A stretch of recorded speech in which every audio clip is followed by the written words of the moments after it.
Aspek-aspek penting dalam psikologi pendidikan ada 8, yaitu yang pertama, sensori, yang kedua, sensasi, yang ketiga, persepsi, keempat, emosi, yang kelima, motivasi, yang keenam, inteligensi, yang ketujuh, bakat, dan yang terakhir, minat.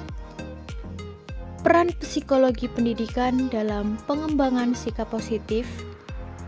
Yang pertama, menganalisis faktor-faktor yang mempengaruhi sikap. Yang kedua, merancang strategi pembelajaran efektif. Yang ketiga, membina hubungan positif antara guru dan siswa. Yang keempat, mengidentifikasi dan mengatasi hambatan-hambatan, memberikan konseling dan bimbingan.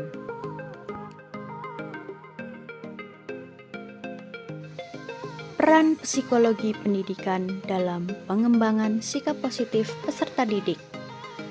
Pendidikan berperan penting dalam keseluruhan aspek kehidupan manusia.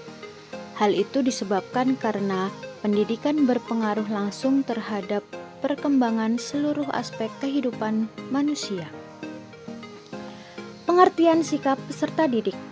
Sikap seseorang adalah pemikiran pertamanya sebelum bertindak. Tujuan seseorang untuk menggunakan kendali atas suatu keadaan atau kendali atas bagaimana mereka akan menanggapinya adalah cara lain untuk mengkonseptualisasikan sikap. Sikap adalah sifat yang mewakili keadaan mental seseorang dan dapat dipahami seperti itu dalam bahasa Inggris. Sikap ini terlihat pada objek tertentu atau hal-hal yang masih tertutup. Oleh karena itu, meskipun sikap tidak dapat diamati secara eksplisit, perilaku tertutup dapat digunakan untuk menyimpulkannya.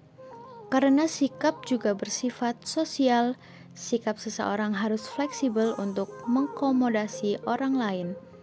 Sikap seseorang juga mempengaruhi perilakunya. Oleh karena itu, perilaku akan mencerminkan pendapat yang diungkapkan. Dua elemen, psikologis dan budaya, memiliki dampak konstan pada bagaimana seseorang mengembangkan, mempertahankan, atau mengubah sikapnya. Kedua faktor inilah yang membentuk sikap seseorang.